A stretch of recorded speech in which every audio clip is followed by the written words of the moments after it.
Bonsoir, ça va tout le monde? Ok.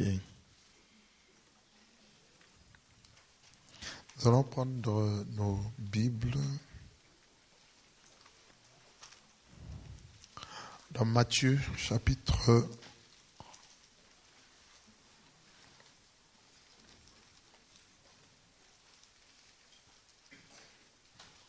28, à partir du verset 16.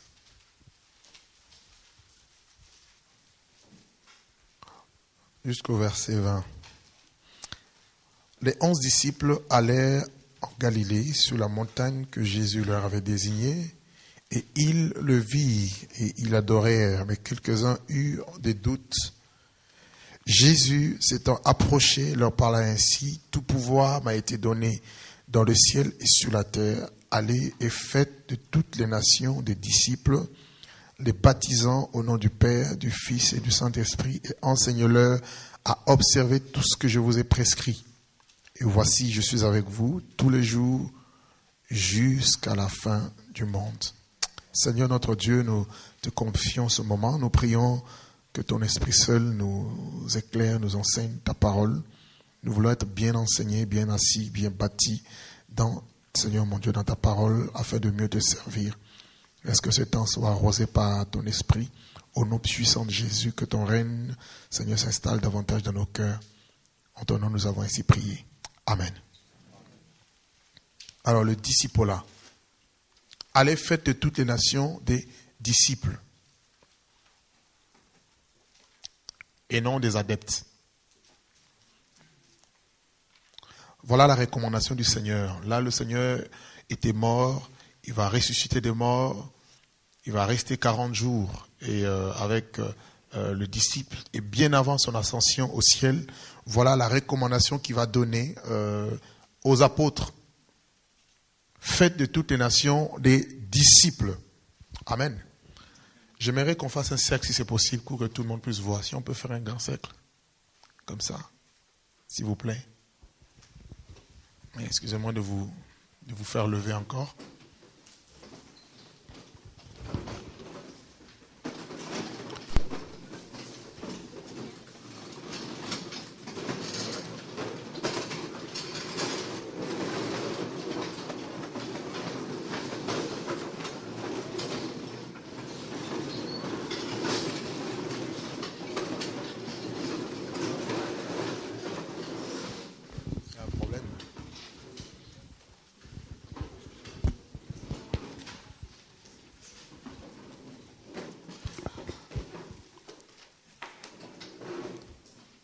Ici, c'est ce qu'on appelle la grande recommandation. Allez, faites de toutes les nations des disciples. On a tendance à répéter cette parole, allez. Ici, Jésus parlait aux 11, parce que Judas était déjà mort. Il est parti, il s'est suicidé, après avoir trahi le Seigneur.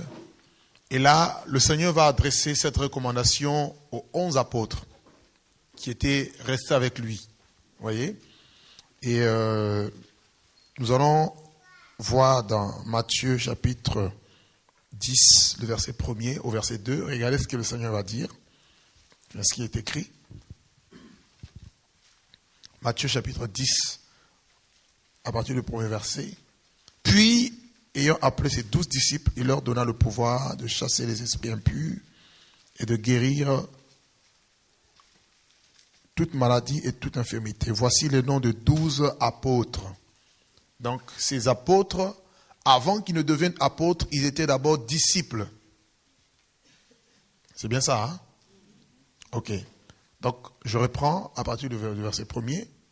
Puis, ayant appelé les 12 disciples, il leur donna le pouvoir de chasser les esprits impurs, de guérir toute maladie et toute infirmité. Et verset 2, on nous dit, voici les noms de 12 apôtres. Et on va nous citer leurs noms. Donc, les apôtres, les 12 apôtres, qui constituent les colonnes et également les piliers de la Nouvelle Jérusalem, ils étaient au préalable disciples. Et quand on parle de disciple, un disciple, c'est qui? Un disciple, c'est celui qui suit le maître. C'est celui qui est appelé à être comme le maître. C'est ça un disciple. Et Jésus est venu pour faire de nous des disciples. Amen. Alors, comprenez que dans le choix des 12, les 12 disciples qui vont devenir les 12 apôtres plus tard, ils étaient d'abord disciples, et plus tard, ils vont rentrer dans le ministère qu'on appelle apostolat. Eux, ils ont reçu un apostolat unique, qui est différent de l'apostolat de Paul, et qui est également différent de l'apostolat que nous avons après Paul. Pourquoi? Leur apostolat venait du Seigneur lui-même. Et par rapport au ministère qu'ils vont exercer avec le Seigneur et après le Seigneur, c'est-à-dire dans l'église de Jérusalem et également dans les extrémités de la terre, le Seigneur va leur promettre à son retour ou au renouvellement de toutes choses à s'asseoir sur les 12 trônes pour juger les 12 tribus d'Israël. Et ça, c'est réservé aux 12 apôtres de l'agneau. Pas d'autres personnes. Ni Paul, ni Barnabas, ni Silas, ni qui que ce soit. Donc, ils ont reçu un apostolat unique. C'est la grâce qu'ils ont eue. Alléluia. Pierre, par exemple, était l'apôtre qui a ouvert la porte de l'évangile ou de la foi aux Juifs. Dans Acte 2, le jour de la Pentecôte, lorsque l'Esprit est descendu, c'est lui qui était le porte-parole, c'est lui qui a annoncé Christ aux Juifs après les fusions de l'Esprit qu'il y a eu à Jérusalem. Rappelez-vous, les Juifs de toutes les nations, également les prosélytes, s'étaient retrouvés, n'est-ce pas, à Jérusalem lorsque l'Esprit est descendu. Et Pierre, par l'Esprit, va parler, il va annoncer Christ aux Juifs et ils vont dire, hommes, frères, que devons-nous faire? Il va leur dire, répentez-vous et que chacun de vous soit baptisé au nom de Jésus et vous recevrez le don du Saint-Esprit. Amen. Et Pierre va également être utilisé par le Seigneur pour ouvrir la porte de l'évangile aux nations païennes. Lorsqu'il est parti annoncer l'évangile chez Corneille. C'est dans quel chapitre? Non, il faut lever la main. Merci. Acte 10. Alléluia. Gloire à Dieu. Quand on dit disciple, tout à l'heure je parlais avec 3 jeunes sœurs qui nous disaient, beaucoup parmi nous, elle a fait également un constat, elles viennent de l'Allemagne, demander un peu les nouvelles par rapport à l'Allemagne, on a eu quand même beaucoup de missions. Ils disaient, oui, l'œuvre prend un peu un coup parce que beaucoup sont plus dans l'excitation. On est beaucoup plus excitable et excité plutôt qu'être fondé sur la parole. Et je pense que plus ça va, plus il faut qu'on revienne un peu sur terre pour que la parole descende bien comme il faut. Alléluia. C'est très important. Il ne faut pas que ça soit une, 2, 3 personnes. Il faut que chacun de nous, parce que c'est ça l'objectif, c'est ça la mission que le Seigneur nous a confiée à l'Église, c'est de faire des disciples. Ok. Donc dans Acte 10, Pierre arrive chez Corneille. Déjà il va voir la nappe, cette nappe qui descend du ciel avec des animaux de toute espèce. Et Dieu lui dira, tue et mange. Il dira, jamais rien de suie n'est rentré dans ma bouche. Donc, il était question des nations païennes qui devaient entendre la foi. Donc, vous comprenez que eux, ce n'est pas l'enseignement du jour, donc eux, ils ont reçu un appel spécifique, particulier. Et aucun apôtre ne peut se comparer aux 12. Voilà pourquoi même lorsque Paul avait reçu l'évangile, une puissante visitation de la part du Seigneur, il était obligé d'aller jusqu'à Jérusalem, exposer l'évangile qu'il avait reçu. Alléluia. Bien. Alors, les 12 qui vont devenir plus tard apôtres, ils étaient d'abord disciples du Seigneur. Et quand on parle de disciples, quels sont les mots qu'on trouve ici quels sont les mots qui peuvent découler de disciples? à discipline. Donc quand on dit disciple, tout de suite, on doit voir la discipline. Et quand on parle de discipline, on voit la consécration, on voit le prix à payer. Donc vous ne pouvez pas servir Dieu si vous avez un ministère. Vous ne pouvez pas répondre efficacement à votre ministère dès l'instant où vous n'êtes pas d'abord un disciple. C'est-à-dire si vous n'avez pas habitué votre vie à une discipline, à une règle de jeu où vous êtes soumis vous-même à une discipline vis-à-vis de vous-même, vis-à-vis de la parole et vis-à-vis de ceux qui sont autour de vous. Comprenez qu'il y a une différence entre avoir l'appel et répondre à l'appel. Nous avons tous l'appel de Dieu. Mais ce n'est pas tous qui répondent de manière fidèle et efficace à l'appel. Est-ce que je suis clair? La discipline. Et quand vous lisez Jésus, quand vous lisez la vie de Jésus avec les disciples, Jésus disciplinait eux tous. On va essayer de voir peut-être quelques cas, quelques exemples qui vont nous aider. Parce que un enfant, si vous êtes enfant, si vous n'avez pas eu une bonne discipline de la part de vos parents, un enfant qui a été bien discipliné, bien éduqué, qu'est-ce qu'il fera quand il va devenir parent? Il va aussi bien discipliner, bien éduquer les enfants. Vrai ou faux? Mais un enfant qui a été pas du tout discipliné, c'est un peu la situation de nos sociétés actuelles, où il n'y a pas tellement la discipline, mais ça se voit. Alléluia. Et quand on parle de discipline, on voit forcément le bâton. On voit le fouet. Quand ça ne va pas. Luc, chapitre 6.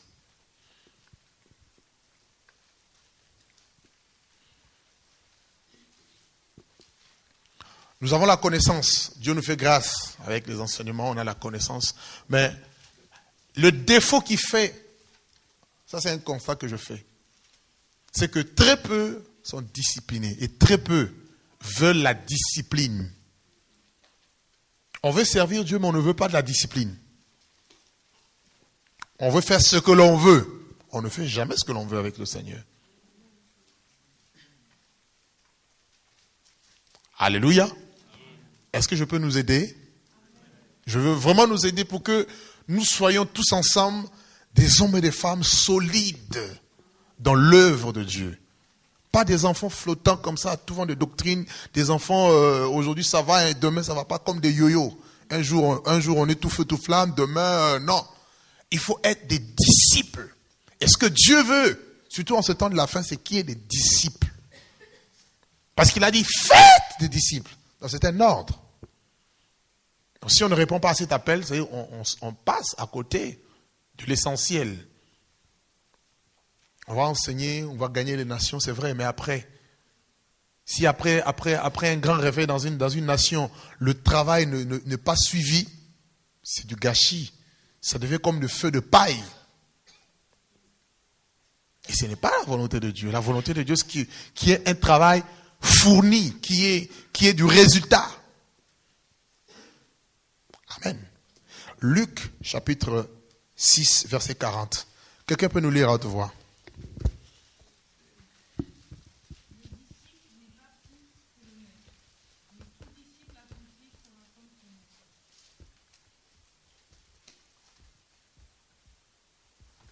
Le disciple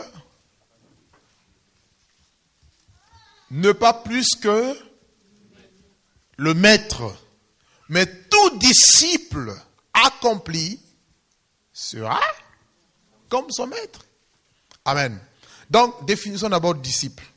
La définition basique du disciple, c'est celui qui suit le maître. Or, nous savons que nous avons tous un seul maître, Jésus. Alléluia. Bien. Les ministères pouvaient aussi être considérés comme étant des maîtres, mais en tout cas, le maître par excellence, c'est Jésus-Christ. Paul pouvait dire dans 1 Corinthiens 11, par exemple, imitez-moi, soyez tous mes imitateurs, comme moi-même j'imite Christ. Donc les ministères que vous pouvez imiter, vous devez voir si eux-mêmes, ils s'efforcent à ressembler à Christ.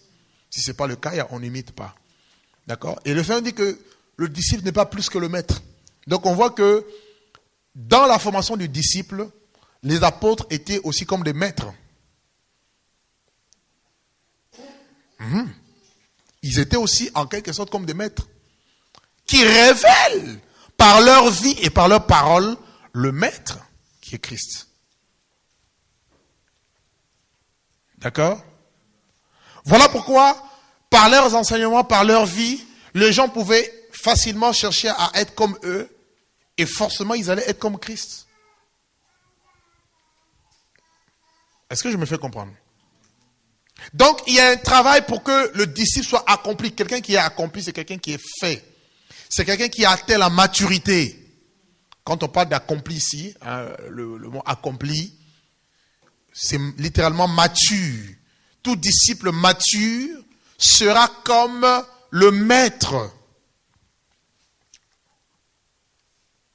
Alors, regardons un peu comment le maître a choisi les disciples.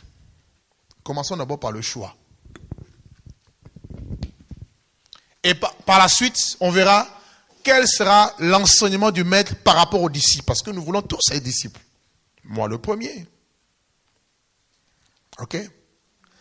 Prenons la parole.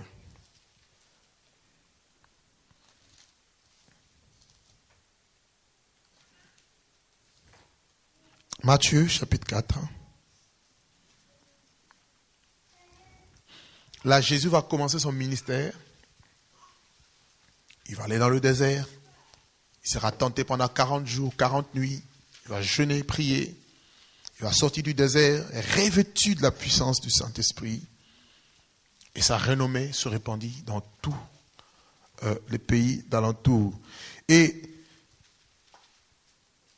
dans Matthieu 4, à partir du verset 18, on nous dit, « Et comme il marchait le long de la mer de Galilée, il vit deux frères, Simon appelé Pierre et André son frère, qui jetaient le filet dans la mer, car ils étaient pêcheurs. Et il leur dit, suivez-moi et je ferai de vous des pêcheurs d'hommes.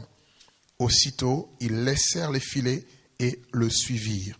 Et de là, étant allés plus loin, ils virent deux autres frères, Jacques, fils de Zébédée, et Jean son frère, qui étaient dans la barque avec Zébédée, leur père, qui réparait leurs filets.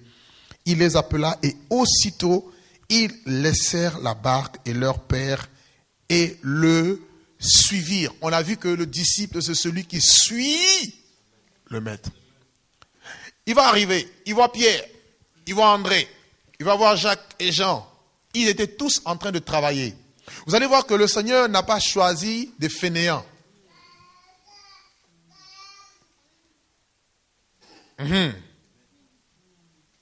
Il a choisi des gens qui travaillaient déjà. Et il dit, suivez-moi. Et comme c'était un appel assez spécifique, ils ont tout de suite compris dans l'esprit qu'il fallait tout arrêter.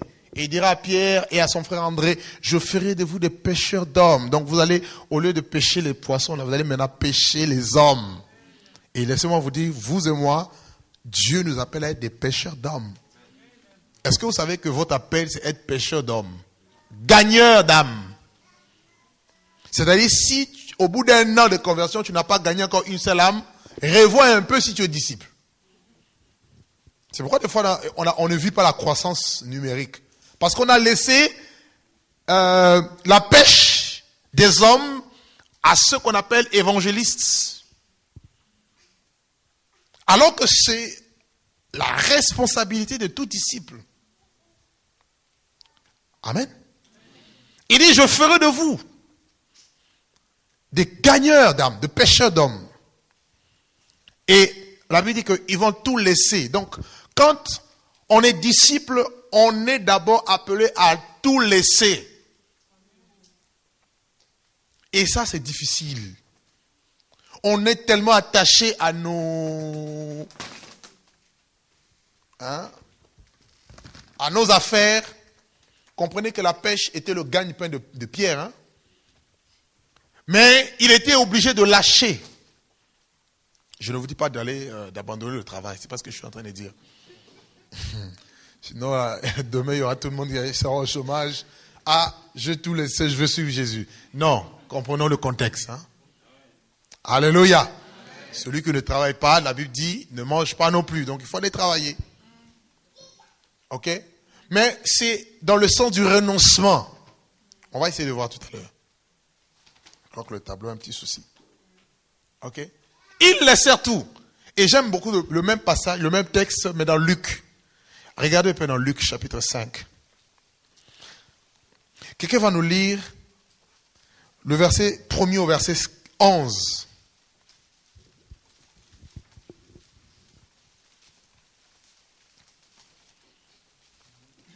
À haute voix. Oui. Uh-huh.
Ils laissèrent tout.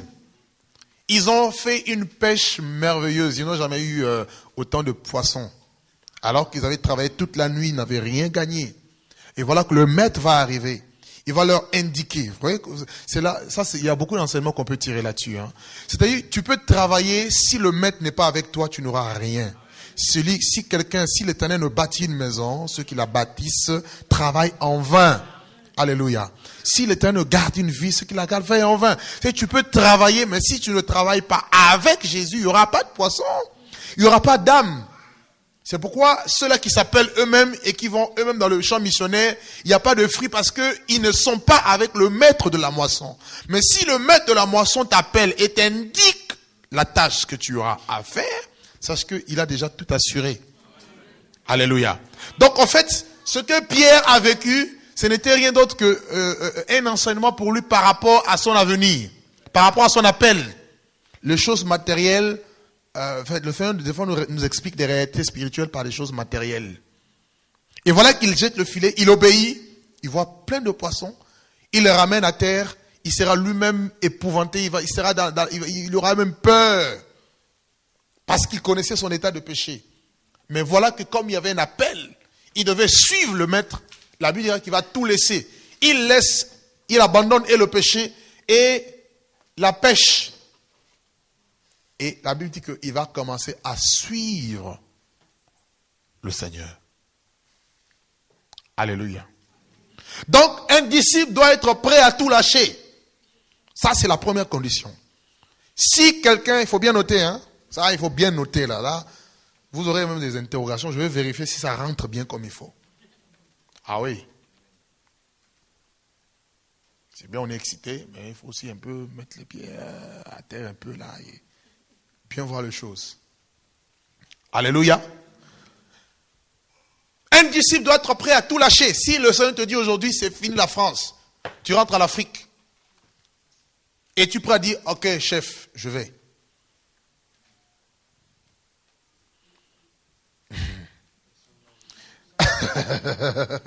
Rigolez, hein? Qui sont ceux qui veulent disciples ici? Je vois les mains. Hein? Allez, maintenant c'est les Antilles, il faut y aller aux Antilles. Ah là, tu vas dire, Seigneur, vraiment tu comprends, j'aime beaucoup la France, j'ai ma famille ici. Seigneur, tu vois, Dieu confirme ça à quelqu'un ici. Là. Tu as un appel pour quitter ici et tu vas quitter la France. Que tu le veuilles ou pas, même si c'est par la force, tu vas y aller. Amen. Moi, je suis arrivé à un niveau où que tu m'envoies, si tu me dis, tu vas à Bagdad, je vais. Hein? Parce que je sais qu'il va me garder. S'il a dit, c'est que c'est bon.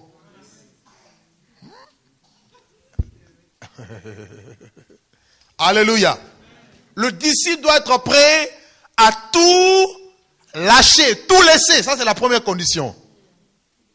Si tu n'es pas encore prêt à tout laisser là, tu es loin de répondre à l'appel. Comprenez que ça, c'est là. Aujourd'hui, on parle plus du premier type d'appel, hein, l'appel au disciple. Là, ça, c'est l'appel de tout chrétien. Si Dieu le veut, peut-être on parlera de l'appel spécifique le mercredi prochain. Ça, c'est notre appel à nous tous. Eux, ils étaient appelés à l'apostolat. Donc, avant de devenir apôtre, il fallait qu'ils passent par une école. Quel que soit votre appel, vous allez passer par une école. Mais le disciple-là exige d'abord le renoncement à tout. Pas à quelque chose, hein, à certaines choses. Mais le renoncement à tout.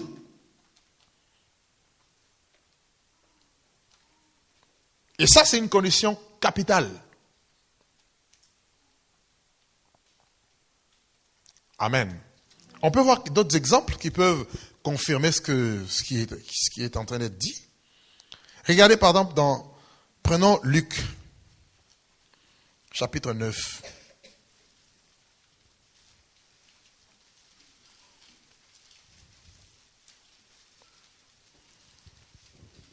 À partir du verset 57. La parole nous dit ceci. Pendant qu'ils étaient en chemin, un homme lui dit, Seigneur, je te suivrai partout où tu iras. Littéralement, je serai ton disciple. Hein? Ça, c'est un homme. Hein? Jésus n'a rien demandé. Lui-même, il vient. Seigneur, je vais te suivre partout où tu iras. Je serai moi-même ton disciple. Il n'y a rien à faire. Regardez la réponse de Jésus. Jésus lui répondit, le renard ont des tanières, les oiseaux du ciel ont des nids, mais le Fils de l'homme n'a pas un lieu où il puisse reposer sa tête. Allez donner un peu ce passage aux prédicateurs de la prospérité.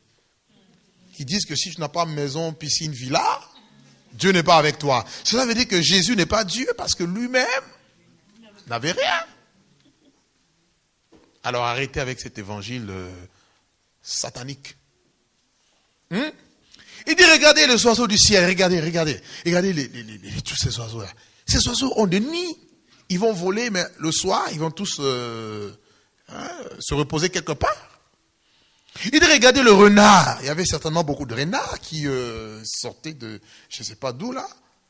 Il dit, mais regardez, observez les renards. Mais les renards, ils ont des tanières. Il dit, mais moi, le Fils de l'homme, je n'ai pas un endroit pour reposer ma tête. Ça devait choquer cet homme. Cela veut dire que, en étant disciple, dans l'œuvre de Dieu, tu peux même manquer un toit. Mais tu ne dois pas baisser les bras. Il m'est arrivé, moi, dans ma marche chrétienne, j'ai manqué de toit.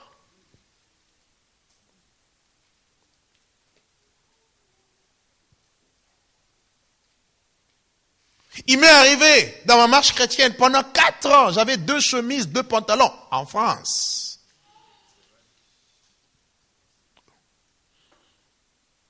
Vous voulez l'onction? Vous voulez l'appel? Il y a un secret derrière. Ah oui?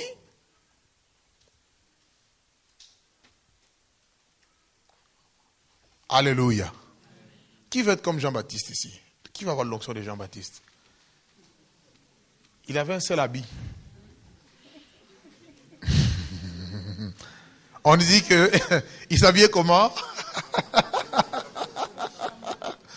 et peau de chameau avec une ceinture en cuir et des sandales là. Il mangeait quoi? Ah, il n'allait pas manger au McDonald's. Ah, alléluia. Sauterelles et miel, quelle gastronomie. Alléluia. Disciples. Et le Seigneur continue. On continue la suite. Toujours dans Luc 9. Donc on a vu qu'on peut même manquer un endroit où reposer sa tête. Ça m'est arrivé juste, je revenais une fois de mission. Moi j'ai déjà dormi à 2 reprises dans des gares. À Villeneuve Saint-Jean, j'ai dormi à la gare. On rentrait d'une mission, on était fatigué. Dieu nous a visités là-bas. L'onction s'est manifestée. Et je rate le dernier temps et me voici là, j'étais là assis. Là, en plein hiver en plus. Ah ben oui, il faut être prêt à tout. Un disciple, c'est pas quelqu'un qui va se prendre la tête. On dit tu dors au sol, en fait, il faut se dire je suis un commando, un soldat, un militaire. Un militaire, on lui dit tu dors dans l'arbre, sur l'arbre là, il monte, il dort. Au sol là, il dort. Même dehors, tu dors.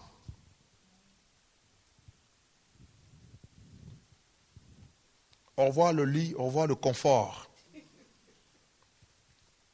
Amen. Amen. Amen. Je vais vous entendre. Hein?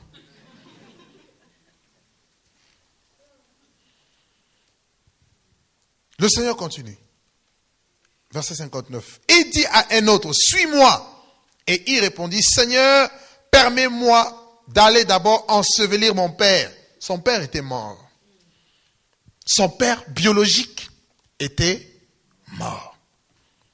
Et le Seigneur vient, il dit, bon, je sais que ton père est mort parce qu'il est Dieu, il sait tout. Il dit, mais toi, suis-moi. Suis-moi, je vais quelque part. Tu viens avec moi. Mais, le verset 61, il dit quoi? Plutôt 60. Laisse les morts ensevelir leurs morts et toi, va annoncer le royaume de Dieu. Je crois que si beaucoup aujourd'hui disent ça, ils vont dire, ah, ils n'ont pas l'amour. Son père biologique est mort, on doit aller l'enterrer. Et Jésus lui dit, toi, il y a une mission là-bas. Va en mission. Va annoncer le royaume là-bas. Est-ce que tu seras prêt à le faire? C'est ça le disciple. Un disciple n'a plus d'amour propre. Pour être un disciple, il faut se considérer comme un homme ou une femme morte, un homme mort.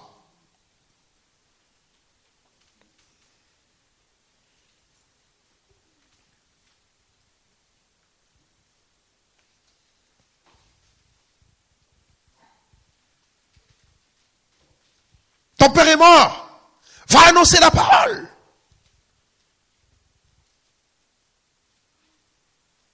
Tu as des problèmes, mais cela ne doit pas t'empêcher à servir Dieu. Parce que vous verrez bien que les disciples, ils avaient 2 formations. La première, c'était la théorie. Là où Jésus les enseignait, il leur expliquait des paraboles, il leur annonçait les mystères du royaume. Ça, c'était la partie théorique. Et c'est ce que beaucoup reçoivent. Mais ça coince sur le terrain pratique. C'est là que ça coince. Dans la pratique, il y a la négligence. Dans la pratique, il y a, on aime tellement le confort. Voyez? C'est pourquoi je vous conseillerais d'aller beaucoup plus en mission en Afrique. Là où il n'y a rien. Nous étions au Togo. On a vu un pasteur qui a fait 5 heures de marche à pied. Si c'était ici en Europe, il a dit quoi? Oh, ma voiture est en panne, je ne viens pas. C'est ça, non? On est tellement dans le confort. Et pourtant, tu as les pieds, tu peux marcher. Dis à ton voisin, tu as les pieds, il faut s'en servir. Dis-lui.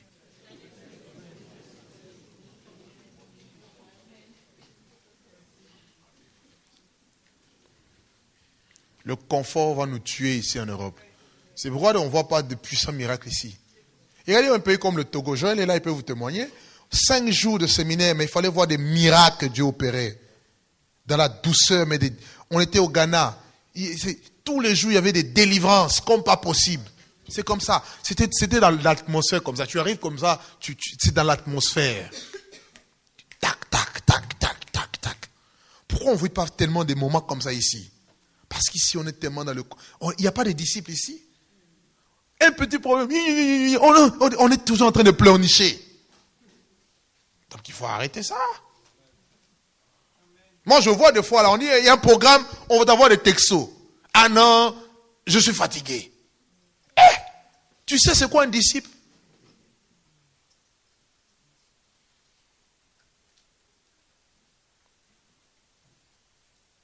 Un conseil gratuit. Plus vous allez écouter votre chair, plus vous allez être faible.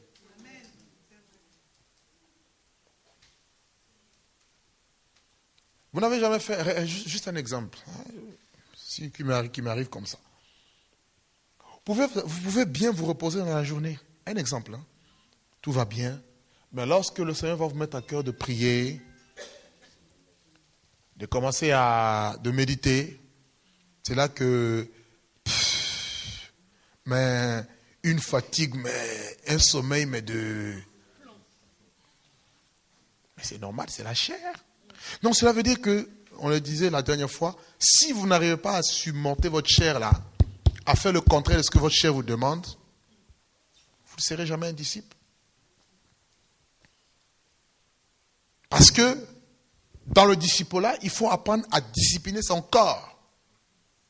Paul le dit, je tiens mon corps, je le traite durement. 2 fois là, le ventre pour réclamer, là, tu dis aujourd'hui, tu te tais.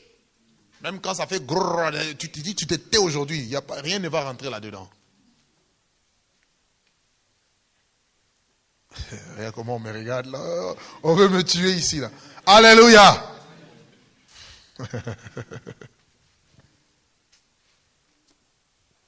C'est vrai. C'est comme là, je pensais déjà, ce soir, je vais faire un bon plat là, bien manger, comme on est en jeûne là. L'esprit me dit, non, quand tu ne manges pas jusqu'à demain soir. J'ai dit, ok, j'ai lutté là.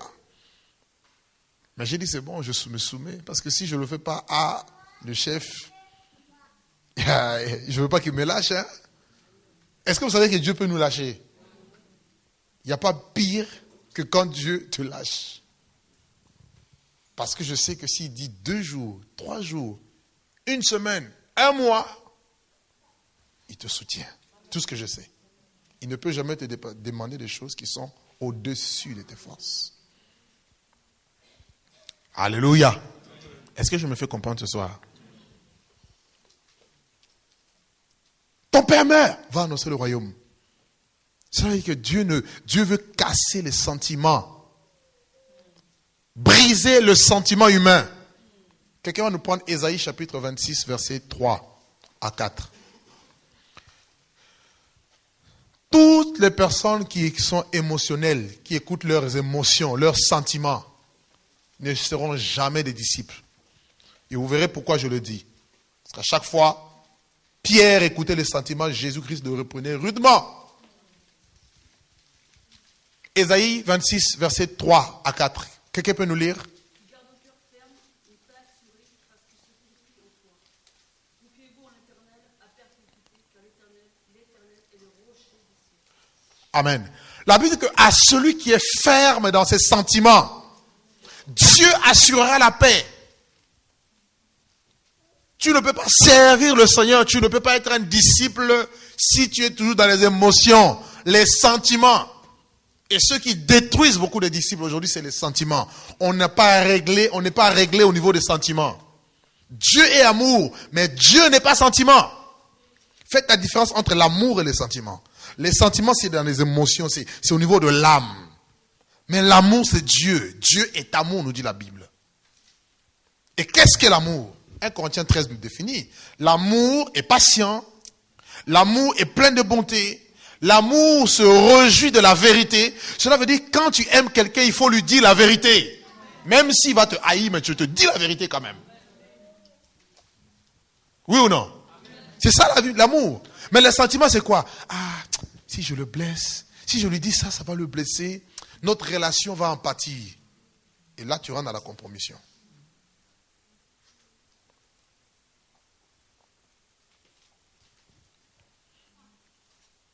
Alléluia.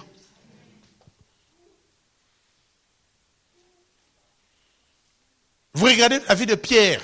Lisez beaucoup Pierre. Un conseil, lisez beaucoup Pierre. Vous allez voir, lui, il a été taillé au niveau des sentiments. Parce que son nom était Simon. Simon qui veut dire roseau. Roseau, c'est quand on est ballotté comme ça. Un jour ça va, un jour ça va pas. Un jour on est dans la joie, le lendemain on est triste. Vous voyez? C'est le sentiment qui est instable. Le Seigneur était obligé de changer son nom de Simon en Pierre. Or, la pierre représente la stabilité. D'accord? Une pierre est stable, ferme. Une pierre ne tremble pas. Une pierre sait ce qu'il veut, ce qu'elle veut. Vous voyez? Amen.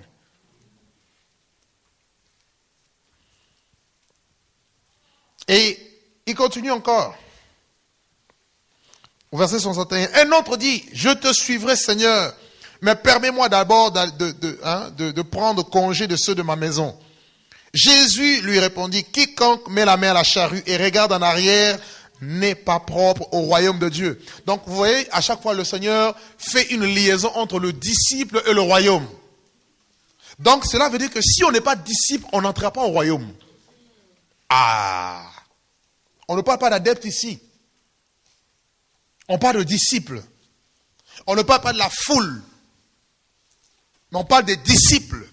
Et le Seigneur dit que tout disciple accompli sera comme le maître. Donc si nous ne ressemblons pas à Christ, on est loin du royaume. Seigneur, permets-moi d'abord d'aller prendre congé de mes parents.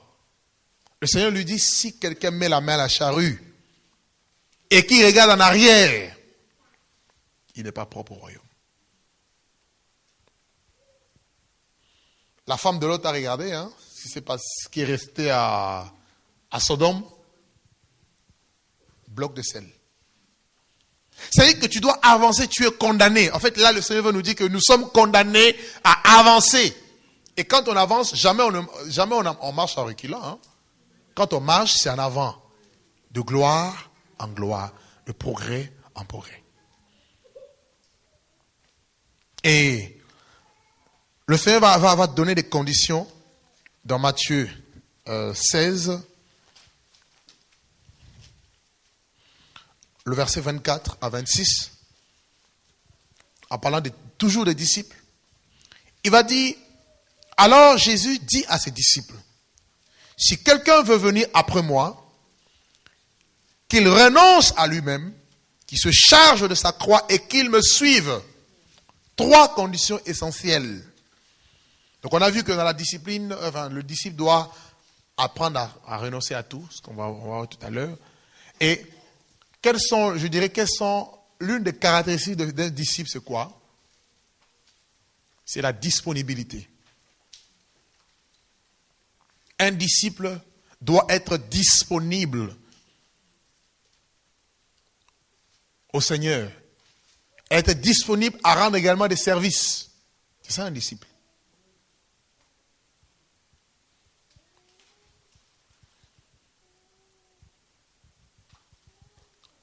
C'est bon, c'est noté? Un disciple doit être fidèle. La fidélité. Luc 16. Celui qui est fidèle dans les moindres choses le sera dans les grandes. Celui qui est injuste dans les moindres choses le sera aussi dans les grandes. C'est ça un fidèle. C'est ça un disciple. Donc quelqu'un qui n'est pas fidèle au Seigneur, fidèle dans les moindres choses, le Seigneur ne lui confiera jamais les grandes choses. Ou bien s'il lui confie les grandes choses, il va tellement les détruire.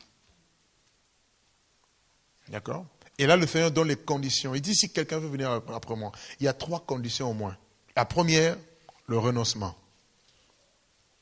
à soi. Ces projets, le Seigneur peut te demander, je me rappelle, personnellement, je donne souvent mon témoignage. Lorsque j'ai accepté le Seigneur, lorsqu'il m'est d'abord apparu quand j'avais 14 ans, je ne croyais pas du tout au Seigneur, en Dieu.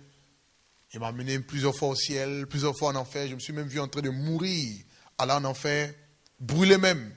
C'est là que je commençais à réfléchir par rapport à la vie après la mort. On va me prêcher Jésus, je vais donner ma vie à Jésus. Quelques mois après, je vais rechuter dans le péché, tellement que j'étais mal encadré, très mal entouré. Et lorsque je vais revenir au Seigneur, j'étais très intelligent à l'école, j'avais des projets mais terribles. J'avais même un de mes collègues ici qui est parti, avec qui on a fait les études ensemble. J'étais très jeune, j'ai eu mon bac à 16 ans. J'avais des projets mais énormes.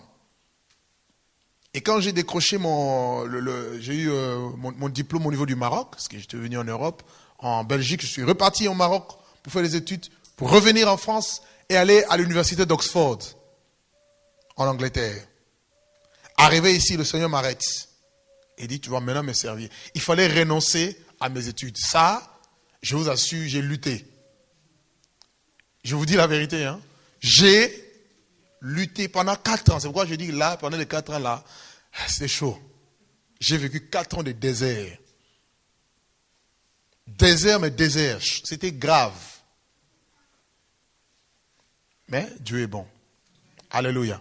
J'ai appris à renoncer aux choses, à la chose qui était... Vous ne pouvez pas imaginer. Moi, les études, on était 1. Je pouvais ne pas étudier là, tu arrives comme ça, là, j'ai fait les maths. Le professeur, il était toujours... C'était grave. C'est pas pour parler de nous, hein. C'est juste un petit témoignage. Alléluia. Mais Dieu te dit, tu arrêtes, tu dois me servir. Moi, je n'ai pas eu mon doctorat, parce que je voulais être docteur. J'ai dit non, jamais.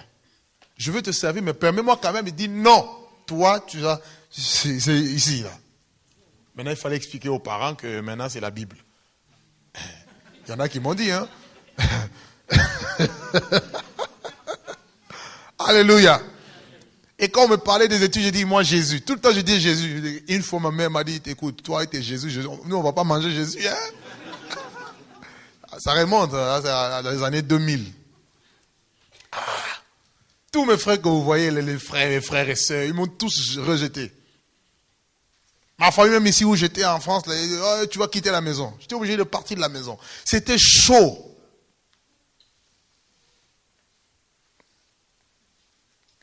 Mais il faut savoir ce que tu veux. Alléluia. Il y a toujours un prix à payer. Toujours, que personne ne vous trompe. Le Seigneur te le dira à toi-même. Parce que la première condition pour être un disciple, la toute première, comme on l'a vu tout à l'heure, c'est d'abord le renoncement. Hein? Le renoncement. Quelle est ta vision? Ah Seigneur, moi j'aimerais vraiment avoir acheté une maison. Et puis il te dit, tu n'auras pas de maison. Tu vas accepter?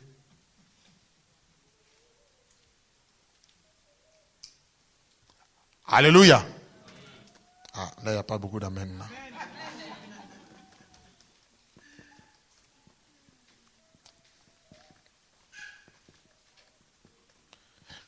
Je dis être prêt à renoncer à tout. Je ne dis pas parce que quelqu'un va te dire, hein, renonce. Parce que le Seigneur, par rapport à ta vie, ton appel, ton ministère, te demandera de lâcher certaines choses. Il faut que tu lâches. Philippiens 3. Paul dit quoi? Hein? Il va même jusqu'à dire des choses qui étaient pour moi des gains.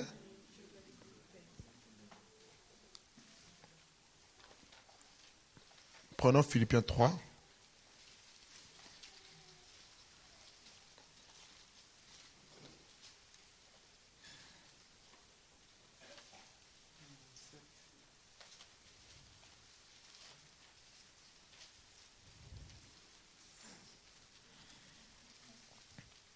À partir du verset 4. Moi aussi, cependant, j'aurai sujet de mettre ma confiance en la chair. Si quelqu'un croit pouvoir se confier en la chair, je le puis bien davantage. Moi, circoncis le 8e jour, de la race d'Israël, de la tribu de Benjamin, hébreu né d'hébreu, quant à la loi, pharisien, quant aux ailes, persécuteur de l'Église irréprochable à l'égard de la justice de la loi. Mais ces choses qui étaient pour moi des gains, je les ai regardées comme une perte à cause de Christ. Et même, je regarde toutes choses comme une perte à cause de l'excellence de la connaissance de Jésus-Christ, mon Seigneur, pour lequel j'ai renoncé à tout. J'ai renoncé à tout. Mon Dieu. Waouh. Il dit, je les regarde comme de la boue maintenant, afin de gagner Christ. Et d'être trouvé en lui, non avec ma justice, celle qui vient de la loi, mais avec celle qui s'obtient par la foi en Christ, la justice qui vient de Dieu par la foi. Regardez le grand apôtre, un des grands apôtres que Dieu a suscité, qu'il a utilisé. Il donne lui-même son CV, ce qu'il était, les choses auxquelles il pouvait bien s'attacher. Il était docteur de la loi. Quand on dit docteur de la loi, il y a un niveau, il y a un diplôme. À l'époque, il y avait au moins 2 écoles rabbinique, l'école de Hillel et de Shammai. Il y avait une autre école de Tammuz. C'est les 2 écoles principales qui formaient les rabbins, les scribes, les pharisiens. Ils étaient passés tous par cette école. Et lui, il dira plus tard, dans Actes, qu'il a été instruit au pied de Gamaliel, qui était un grand rabbin juif. Donc, il avait une connaissance pas négligeable quand même. Il avait des diplômes. Il pouvait brandir son diplôme. Mais le Seigneur lui dit, c'est de la boue. Renonce. Et Paul dit qu'il a renoncé au diplôme. Est-ce que nous sommes prêts à renoncer à nos diplômes? Seigneur, j'ai travaillé, j'ai étudié, j'ai master, je ne sais pas, master 3 ou je ne sais pas 4 ou est-ce que ça existe même, les master 4? J'ai le doctorat, tout ça. Et le Seigneur te dit, bon écoute, mon fils, tu as bien étudié, c'est bien, bravo, mais tu ne vas pas travailler dans ce domaine-là, tu vas prêcher ma parole.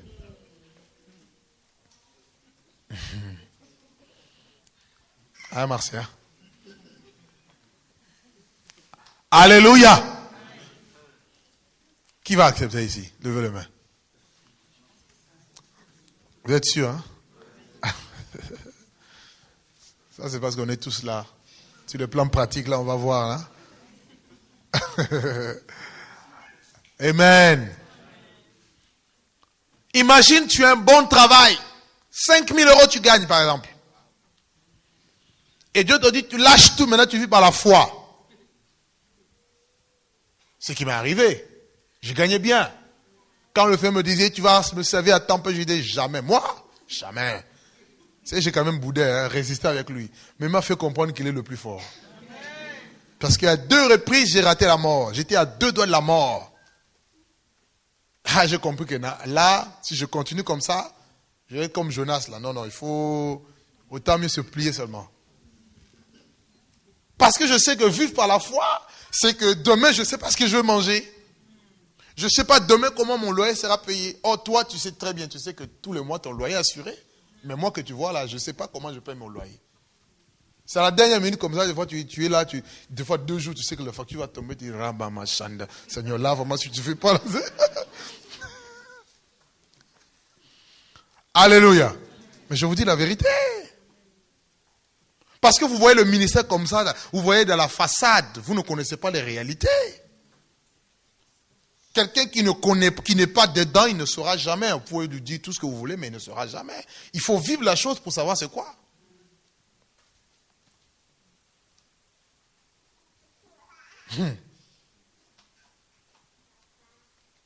On est dans un pays de papier. Où que tu vas, on demande papier. Je vais pour renouveler la sécu, on dit, mais monsieur, plus de sécu pour vous. Je dis, ah, plus de sécu, mais comment? Plus de sécu. Donc je suis là, je suis sans sécurité sociale. Mais j'ai la sécurité qui est Jésus. Donc quand, heureusement, j'ai même pas mal. Quand tu es un peu un bobo, tu dis, mais là, si tu fais pas là, c'est compliqué. Il faut encore aller payer le médecin, j'ai pas l'argent. Je préfère acheter des CD avec ça là, plutôt que d'aller donner un médecin. Là. Et là, pas 2 jours après, là, c'est comme si tout est renouvelé. C'est bon, bah, on est là, on continue le travail. C'est là l'alliance. Hein? C'est 2 cœurs là, 2 amis se connaissent. 2 amis ont des secrets. Hein? S'il est ton ami, tu auras des secrets. Là où les autres ne voient pas, toi tu vois. Parce que tu connais le secret. Alléluia. Le renoncement, c'est là que ça coince, frère. Je sais de quoi je parle, c'est là que ça coince. Es-tu prêt à tout lâcher? Le Seigneur dira même dans Luc 14, si quelqu'un vient à moi sans me préférer à son père, à sa mère, à sa femme, à ses enfants, même à ses frères, à ses sœurs, même à sa propre vie, il n'est pas digne d'être disciple. Il met la barre haute. C'est vrai que si ton mari prend la place, tu n'es pas un disciple. Si ta sœur, ton frère prend la place, tu n'es pas disciple. Si tes enfants prennent la place, tu n'es pas disciple. Tu vois, quand je vois, et je le dis encore, je le dirai encore haut, quand je vois des gens, quand ils sont célibataires, ils servent Dieu, et ils deviennent mariés, ils ne servent plus Dieu, je dis là, ils sont loin d'être dans le royaume de Dieu. Il faut dire les choses. Donc vous qui êtes fiancés, il faut se dire, quand je vais me marier, je vais servir encore plus que quand j'étais célibataire. Même si vous dites pas amen, c'est la vérité, c'est ce que la Bible dit. Alléluia. Amen. Non, je vous dis la vérité. Demandez à ceux qui me connaissaient hier, à sœur Mariam est là, elle me connaît depuis très longtemps. Est-ce que ma consécration d'aujourd'hui, c'est pareil qu'hier? C'est plus. Hier, il n'y avait pas toutes ces assemblées, on avait beaucoup plus de temps, et pourtant on était célibataires. On s'est mariés, on a des enfants, merci Seigneur, gloire à Dieu, mais l'enfant n'est pas un obstacle pour moi, jamais. Ma femme n'est pas un obstacle pour moi, jamais, ni moi pour elle. Mais je vois des frères ici, ils sont tous allés, ils vont en mission avec le fian ici, là, Belgique, et quand ils deviennent mariés, c'est quoi là? C'est la fête ou quoi là? Hein? Qu'est-ce qu'il y a? Donc vous devez régler ça là, vous les jeunes là. Plus on monte avec le Seigneur, plus on doit se consacrer. L'onction ne tombe jamais du ciel. Hein? D'ailleurs, allez faire l'expérience, soufflez comme ça. Vous allez voir, rien ne va se passer. Ça ne tombe pas comme ça, quand vous voyez, on souffle comme ça, Dieu. Ah, non, je veux nous aider, je veux nous aider. La preuve, faites l'expérience, vous allez voir, ça ne va pas marcher. Parce que si ton cœur n'est pas brisé, si ton cœur n'est pas soumis à Dieu, à l'Esprit de Dieu, au rythme de l'Esprit, mon ami, ne pense pas que Dieu va prendre le plaisir de se manifester. Tu vas devenir orgueilleux. Oui. Nous, on était dans l'émission, on a vu des gens qui étaient ici, qui prêchaient la parole. Avant de prêcher, ils vont les faire 3 jours à sec pour que Dieu se manifeste. Ils arrivent comme ça, aucune goutte d'onction. Parce que ça ne vient pas quand tu jeûnes. Ça vient quand Dieu le veut. Et pour que Dieu le veuille, il faut que toi, tu sois agréable à Dieu. Oui. Je vous dis la vérité. Je ne vous mens pas. Allez jeûner 40 jours, venez prier pour les enfants. Ce n'est pas parce que tu jeûnes que Dieu agit. Le jeûne permet à mortifier la chair, à briser les désirs de la chair, oui. Mais pas à permettre Dieu de se manifester. Il se manifeste parce qu'il le veut. Parce qu'il est Dieu. Il utilise qui il veut, comme il veut, quand il veut et comment il veut. Il est souverain. Il n'a de compte à rendre à personne. Donc c'est à nous de nous plier à son rythme de jeu. Ça, c'est très important de connaître ces choses. Si vous n'êtes pas disciple, vous savez que il n'y aura rien. Et moi, je veux vraiment que vous portez du fruit dans vos ministères. Je veux que vous puissiez aller loin. Je veux que vous puissiez être amis avec le Seigneur.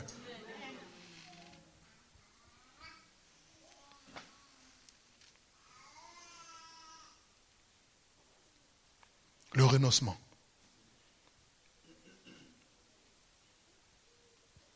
Le Seigneur peut te dire, prends ton argent, donne à telle personne.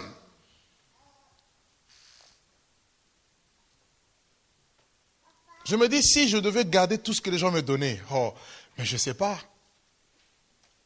Quelqu'un te donne 1, il te dit, même là, tu donnes à ça. Je prends. Avant, je pouvais discuter, mais aujourd'hui, je sais déjà le principe. Quand dans mon cœur, il me dit, les 50 € là, ce n'est pas à toi. Donc, je ne peux même pas étouffer ça. Je sais que c'est lui. Donc, il n'y a rien à faire. Je vais t'appeler dans un coin, tiens, c'est pour toi. Je sais comment il marche. Est-ce que tu es prêt à tout?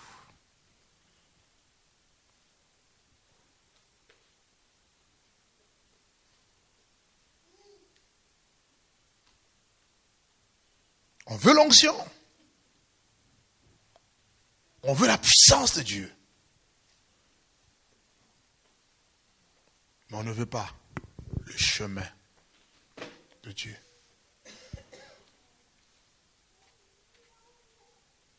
En fait, plus tu renonces,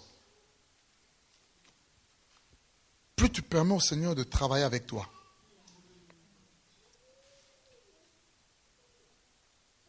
Quelqu'un qui résiste au raisonnement, au renoncement, si Dieu l'appelle véritablement, ça c'est ce que le Seigneur va faire, il va le briser. Le brisement intervient lorsqu'on est orgueilleux. Dieu ne brise pas quelqu'un qui est humble. Jamais. Il te dit fais A, tu fais, c'est bon. Où est le brisement? Mais quand tu résistes, c'est là qu'il va te briser. Et le brisement, c'est l'humiliation, ça fait mal. Regardez. Gardons ce passage. Proverbe chapitre 29. Je suis sûr que Dieu, le Seigneur nous fait du bien. Hein?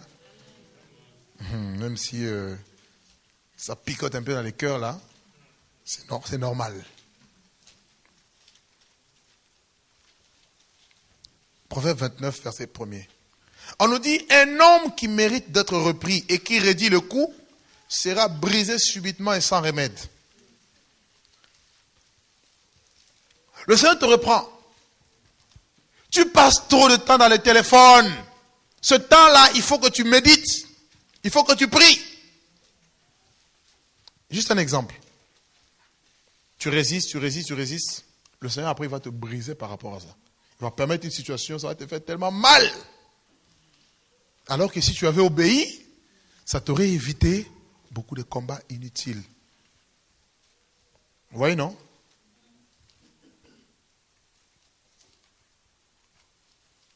Parce qu'il nous aime, il nous châtie. Mais on peut éviter le châtiment en cas d'obéissance. Est-ce que quelqu'un m'entend ce soir? Gloire à Dieu. Ça, c'est le premier point, le renoncement. Sois prêt à renoncer à tout. Au jour d'aujourd'hui, si le Seigneur me dit renonce à ça, je le fais. Je m'efforce de le faire. Parce que je sais que c'est toujours pour mon bien. Jamais pour la destruction. Toujours pour le bien. Deuxièmement, il dit, prendre la croix, porter sa croix.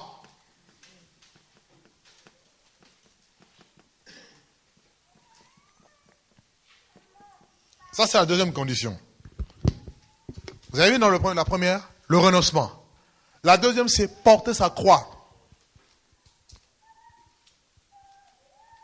Or, quand on parle de croix, on voit les persécutions, les épreuves, les souffrances, les tribulations.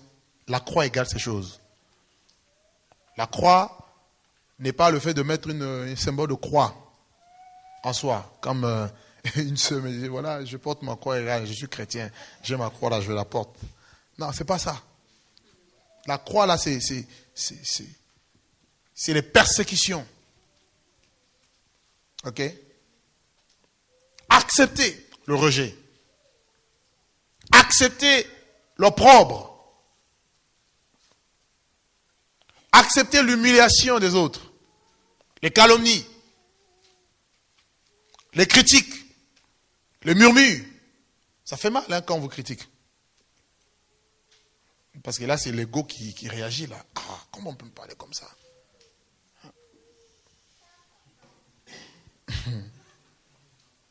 On te critique, Dieu te dit, tais-toi, parle pas. Laisse-moi agir. À Dieu la vengeance, à Dieu la rétribution. Souvent, là, quand ça monte là, on veut intervenir, on veut... Pour qui se prend? Hein? Ça, c'est l'homme, hein? Alléluia. La colère de l'homme n'accomplit pas la justice de Dieu. La croix. Et la Bible dit chaque jour, on va te cracher, porte ta croix. On va te traiter de tous les noms, porte ta croix. On va te rabaisser, porte ta croix. Si la vie chrétienne devait se mener par rapport aux autres, personne ne serait là. Non. Au moins une fois tu as entendu de mauvaises choses venant des autres te concernant. Oui ou non?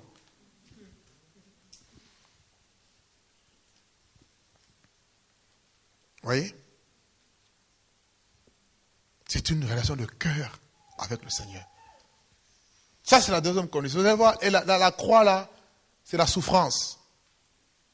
La haine. On va te haïr sans cause, comme le Seigneur le disait. Ils m'ont haï sans cause. Dans Jean 17, il dit on va lire quand même ce passage que j'aime beaucoup. Il dit, s'ils ont gardé ma parole, ils garderont aussi la vôtre. Mais s'ils ils m'ont rejeté, ils vous rejetteront aussi. Ils vous haïront aussi.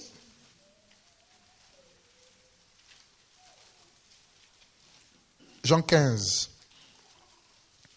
à partir du verset 20, à partir du verset 18 même. Il dit, si le monde vous hait, sachez qu'il m'a haï avant vous. Si vous étiez du monde, le monde aimerait ce qui est à lui. Mais parce que vous n'êtes pas du monde, et que je vous ai choisi du milieu du monde, à cause de cela, le monde vous hait. Souvenez-vous de la parole que je vous ai dite. Le serviteur n'est pas plus que son maître. Voyez? S'ils m'ont persécuté, ils vous persécuteront aussi. Et s'ils ont gardé ma parole, ils garderont aussi la vôtre. Et le Seigneur le disait, alors qu'il allait à Golgotha. Il dira aux femmes, mais s'ils ont fait ces choses au bois vert, quand sera-t-il au bois sec?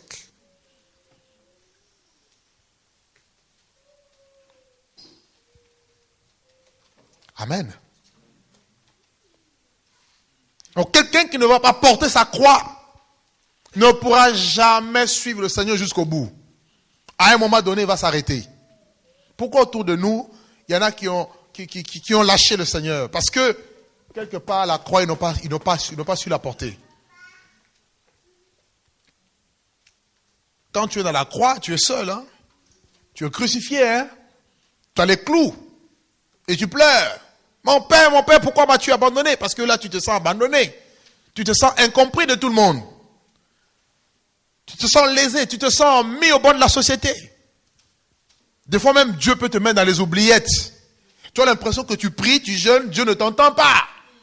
Le ciel est fermé devant toi, hein, au-dessus de toi. Ça arrive, ça. C'est la croix. Ça vous est jamais arrivé? Vous priez, mais vous avez l'impression, mais comme s'il est sourd. Hein? Des fois, je dis, mais Père, ouvre un peu là. C'est comme si tu m'entends pas ou quoi là. Ah, la Bible dit que les yeux du Seigneur sont sur le juste. Ses oreilles sont attentives. Tu as prié pour une situation, rien. Tu pries pour les autres sont guéris, bénis, mais toi-même tu souffres. Oh, mais comment ça se fait? Souvent, c'est ça le principe du Seigneur. Hein? Paul, il priait pour des délivrances. Lui-même, il avait une écharde. C'est-à-dire un démon. Paul avait... Est-ce que vous savez que l'écharde, c'était un démon? Un démon de Satan qui le souffletait. Pour qu'il soit maintenu dans l'humilité. C'est-à-dire, il y a certains combats que Dieu nous permet dans nos vies. C'est pour nous maintenir dans l'humilité. Sinon, tu vas devenir... on ne va plus te parler. Regardez bien. Ayez un don de guérison. Vous allez prier pour les autres. Ils sont guéris, mais vous-même, peut-être dans votre vie, dans votre famille, vous priez pour les cas, mais rien. C'est fréquent, hein? Vous êtes une bénédiction pour les autres, mais vous-même, vous souffrez. La croix. Et il faut la porter, hein? Si on veut être disciple, il faut porter. Et ça fait partie de la formation. Apprenez à dire merci au Seigneur en toutes choses. Hein? Regardez. 1 Thessaloniciens chapitre 5. Je te remercie, Seigneur, pour la croix que tu me donnes à porter. Il dit, prenez mon joug sur vous et mon fardeau. 1 Thessaloniciens chapitre 5 au verset 18. Il est écrit quoi? Rendez grâce en toutes choses, car c'est à votre égard la volonté de Dieu en Jésus-Christ. C'est-à-dire que toi qui crains Dieu, tout ce qui peut t'arriver, les persécutions, les combats, tout, c'est la volonté de Dieu. Au lieu de murmurer, Au lieu de se dire, mais oui, Dieu, tu es injuste, mais où est ta justice? Bénis son nom, c'est tout.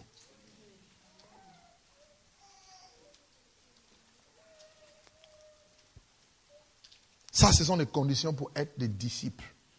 Vous voyez la discipline qu'il faut adopter.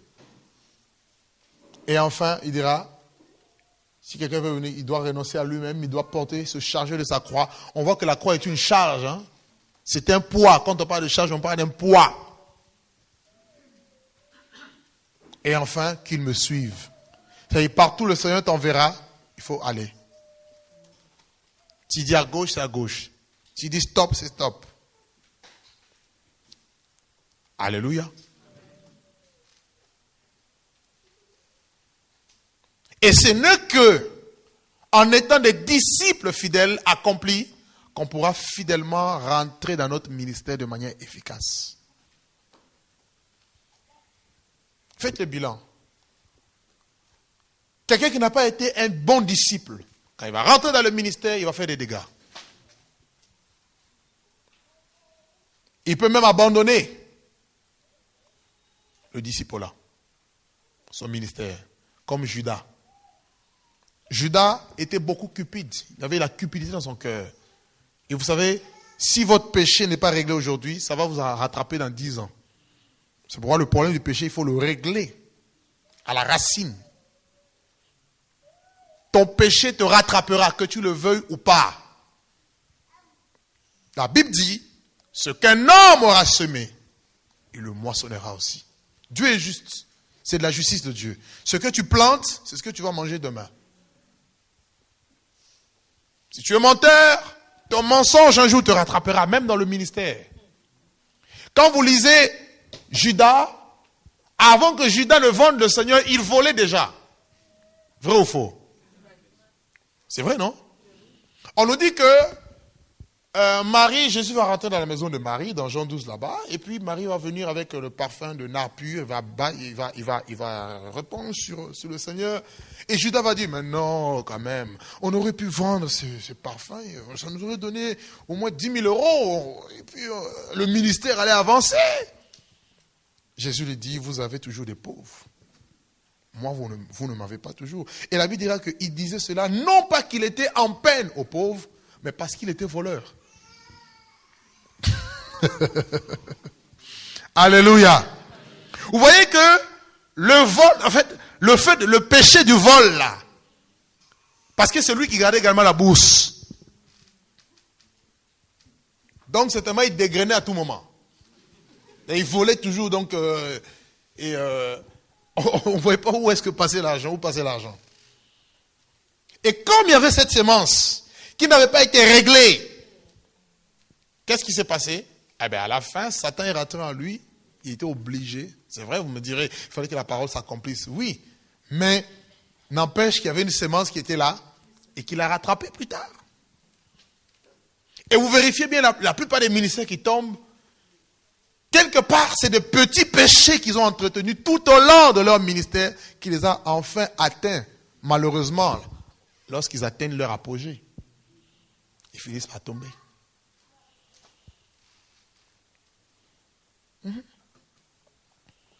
C'est pourquoi, réglons. Disciplinons-nous.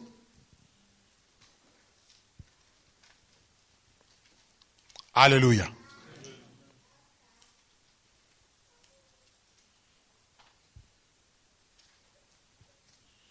Un disciple doit aimer Dieu de tout son cœur. Ça, c'est un disciple. Un disciple doit avoir la compassion des âmes. C'est ça un disciple. Quelqu'un qui n'a pas la compassion des âmes, qui va prêcher la parole, qu'est-ce qui va se passer? Il va écraser les gens. Il n'aura jamais le temps de recevoir les gens gratuitement, parler avec eux, prier pour eux, leur consacrer du temps. Non, il n'a pas le temps pour ça. Regardez le ministère de Jésus. Jésus faisait tout. Il enseignait, il priait pour les gens, il s'est retiré pour prier 2 fois, il a donné la nourriture aux gens. Des fois, il restait renvoyer la foule, c'est-à-dire il parle avec eux, il s'entretenait avec eux, il était au milieu du peuple. On vient avec les enfants. Les disciples essaient de mettre le barrage. Non, non, le Seigneur est fatigué. Il dit, laissez venir à moi les petits enfants. Vous voyez, il s'occupait de tout. Les enfants, il était avec eux. Tout le monde était à l'aise avec lui. Et c'est le modèle parfait.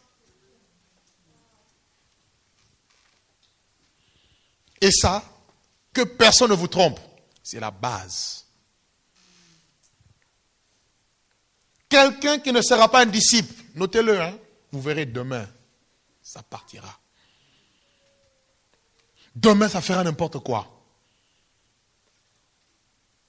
C'est la base.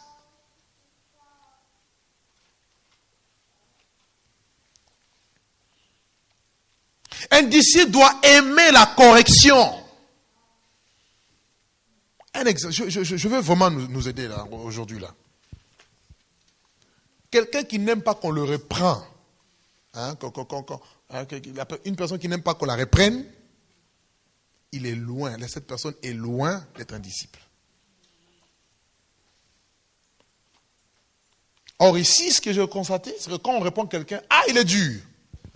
Mais oui, c'est normal. Qui est celui qui a des enfants? Si tu vois ton enfant en train de faire de bêtises, tu dis, oh, vas-y encore, continue. Il va devenir pire. Il faut prendre le bâton. Tu tapes l'enfant un peu, ça pleure un peu, puis tu sais, oh, bon, tu sais, je t'aime, bébé. Donc, il faut aimer la correction. Dis à ton voisin, aime un peu la correction. Dis-lui, aime un peu la correction.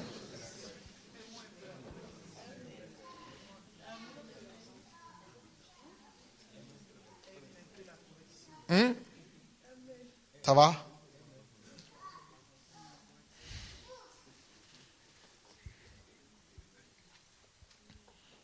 On a vu disciple égale discipline.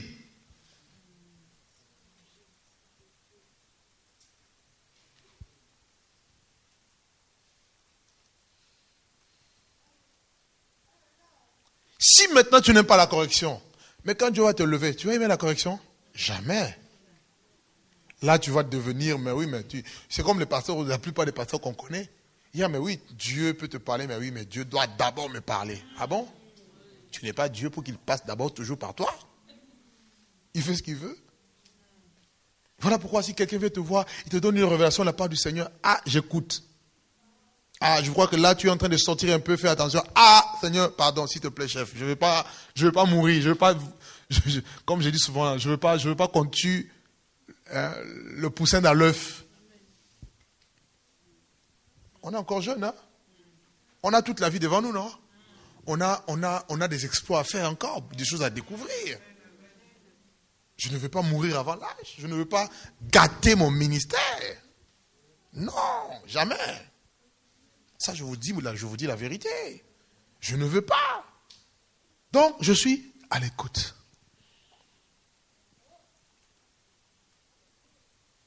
Maintenant, là, quand le Seigneur parle même, là, il donne des révélations. Faites attention à ça. Ah non. On ne peut plus vous reprendre. On peut vous dire que le comportement là, ce n'est pas bon. Faites attention. Et quand c'est comme ça, on se braque. C'est l'orgueil. Ça, tu es loin d'être un disciple. Alléluia. Quelqu'un m'entend ce soir? Hein? Voilà.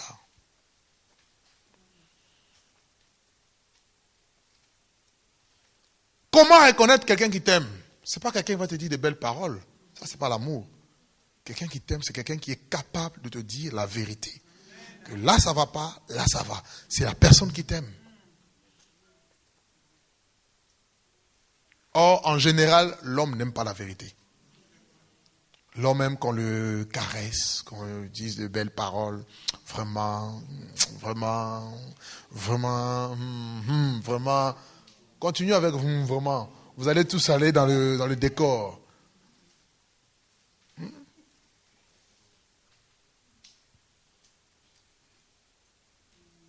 Vous êtes triste?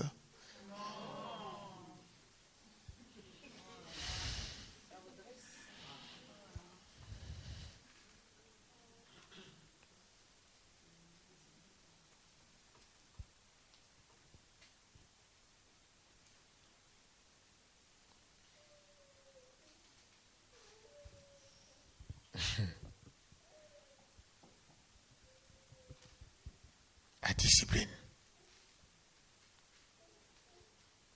Je me rappelle quand on recevait la formation au tout début, par rapport au ministère, quand on disait réunion à 20h, tu arrives à 21h, la porte est fermée. Imaginez si tu habites Sarcelles, tu rentres à Sarcelles. Tu sors de Savigny à 20h, tu rentres chez toi. Parce qu'il fallait discipliner les mentalités. Parce qu'avec les Africains, déjà, il y a un problème de l'heure.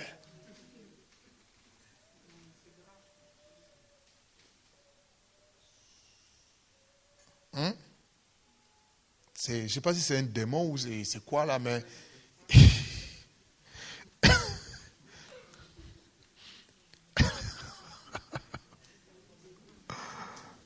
un démon, hein? Oui! Un frère, on était au Canada, un frère, j'étais chez lui. Regardez un peu, ça m'a fait marrer. On était logé chez un couple. Le frère, quand il faut travailler, mais il est à l'heure, comme pas possible, parce qu'il sait que 1 minute de retard, il est sanctionné. Donc, salaire est coupé. 1 minute, hein? Mais on a réunion à 19h. De là, on était jusqu'à la salle. Il fallait compter à peu près 40-45 minutes. Mais le frère, tu le vois, il est assis, il ne fait rien. Assis, il ne fait rien dans la maison. Dès que ça sera l'heure où il faut maintenant quitter de la maison pour aller, c'est là qu'il va chercher à se laver. Oh, je sais là, je dis, mais le gars est assis. Alors quand j'ai vu ça le premier jour, je me suis dit, bon, je lui ai parlé en code un peu. Et puis à l'enseignement, on a essayé de casser un peu ça. Le lendemain, j'ai vu qu'il allait faire la même chose. C'est ce que je fais. 20 minutes avant l'heure du départ de la maison, j'étais déjà bien habillé, tout ça, et je suis venu au salon. Bon, moi je suis prêt. En fait, c'était pour leur dire qu'il faut qu'on y aille, quoi. Diplomatie, il faut la diplomatie. Il faut savoir corriger les grandes personnes aussi. Parce que si tu lui dis, enfin, il ne faut pas lui parler comme un enfant, je veux dire, vous voyez.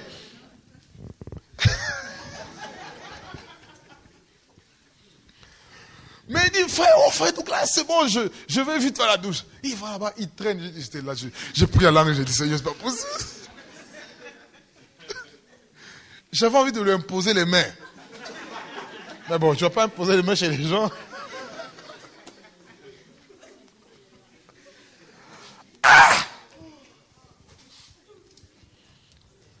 Jusqu'à la prédication, on était obligé d'en parler vivement parce que, voilà.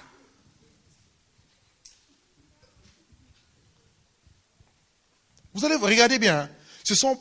Imaginez comme il y a à Savigny ici. Vous verrez que la plupart des gens, c'est plus les gens qui habitent Savigny qui viennent en retard que ceux qui habitent loin. Faites le bilan, vous allez voir ça.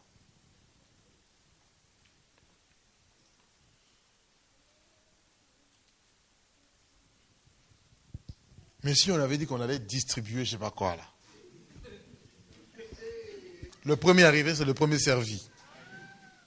Ah, là je suis sûr qu'on allait courir. Vous voyez?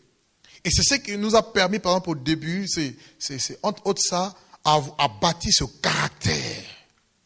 Ce qui fait qu'avec l'œuvre de Dieu, je ne joue pas. Quand je donne 1 heure, c'est 1 heure. Quand on peut, à moins qu'on soit toujours dans l'œuvre, hein, mais quand on peut, s'il y a un retard, quand vous avez un rendez-vous, vous appelez. C'est au moins le respect. C'est que la discipline, ça englobe beaucoup de choses. Quand on dit discipline, regardez même Jésus, parce que le temps nous manque aujourd'hui pour développer tout ça. Si vous lisez dans Matthieu 10, Jésus envoie les gens en mission, il envoie les disciples en mission. Il leur dit, lorsque vous entrez dans une maison, dites d'abord bonjour. Est-ce que Jésus ne savait pas qu'il faut d'abord dire bonjour quand tu rencontres quelqu'un? C'est pour vous dire que ce sont des choses qui peuvent arriver. Moi, je le vois, il y a des plaintes. Que tel ministère ne me salue pas, tel ministère. Tu vois bien qu'il y a des lacunes. Or, un disciple doit d'abord apprendre à dire bonjour aux gens.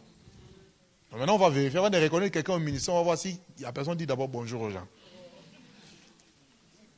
Alléluia. Enfin, je veux dire le témoignage. Voilà. Tout ça, c'est important. Il dit, quand vous entrez dans une maison, dites d'abord bonjour.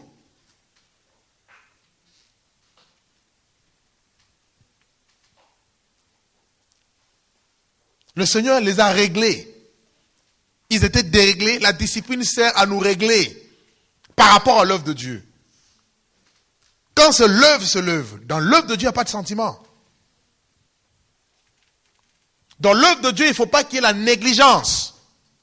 Est-ce que vous savez que la négligence amène les malédictions? Qui le savait? Prenons Jérémie. Toi qui es toujours négligent, il faut arrêter. Jérémie chapitre 48. On va finir là. Il va être 21h. Le verset 10. Il a dit quoi? Maudit soit celui qui fait avec négligence l'œuvre de l'Éternel. Hein? Ah, Jean. Maudit. C'est pas moi qui le dis. Maudit soit celui qui fait avec négligence l'œuvre. C'est l'œuvre de Dieu, si vous la gérez avec une négligence, vous aurez des comptes à rendre. Regardez la parabole de l'économe. Cet économe qui n'était pas fidèle, qui a pris l'œuvre de Dieu à la légère. Il a été jugé sévèrement. Jérémie 48, verset 10.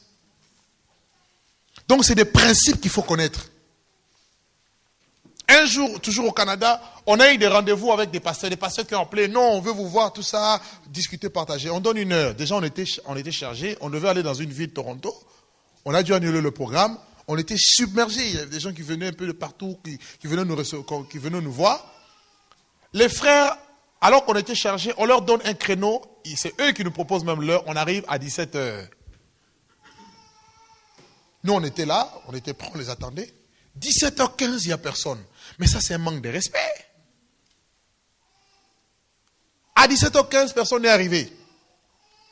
Personne n'a appelé. Vous savez ce qu'on a fait? On est parti.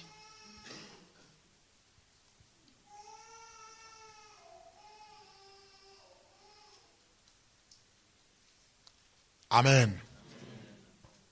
Quand vous avez rendez-vous avec quelqu'un et que vous ne pouvez pas honorer l'heure, appelez pour vous excuser. C'est la moindre des choses, non? C'est le respect vis-à-vis du Seigneur et vis-à-vis de la personne. Cela veut dire que vous ne considérez pas la personne en face de vous. C'est aussi simple que ça. On dit que la prière c'est à 9h. Toi, toujours, tu arrives en retard. Il faut régler ce problème.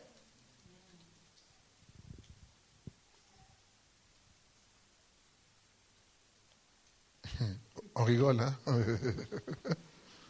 Ça fait partie de la discipline. Un enfant de Dieu doit être discipliné, s'il vous plaît. Dieu n'est pas notre grand-père où on va faire tout n'importe quoi. Regardez même ce qu'il dit là. Regardez dans Malachie.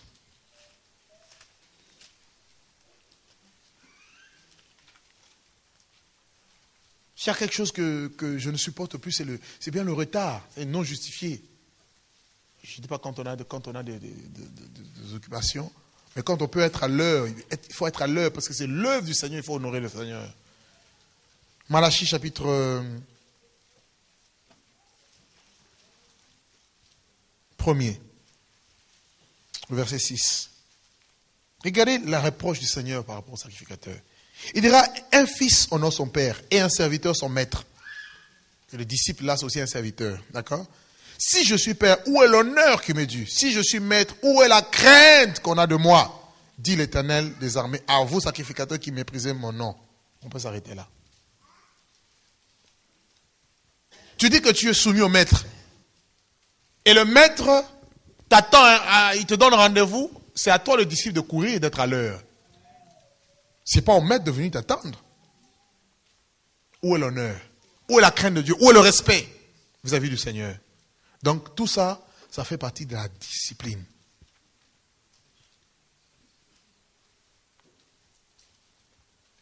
Et plus vous allez vous habituer à vous régler par rapport à une vie de jeûne aussi, là, le jeûne, la prière. Tu dois avoir un temps de prière quotidien. 3 heures, 4 heures du temps, 5 heures, si tu as le temps. On ne joue pas avec. Un ministère puissant, c'est un ministère puissant dans le secret. Ah oui, hein, que personne ne vous trompe. Hein. Si tu es faible, tu seras faible, ça va se voir. Oui.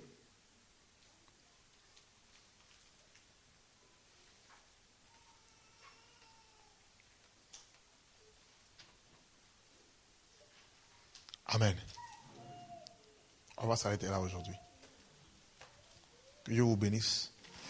Bon courage.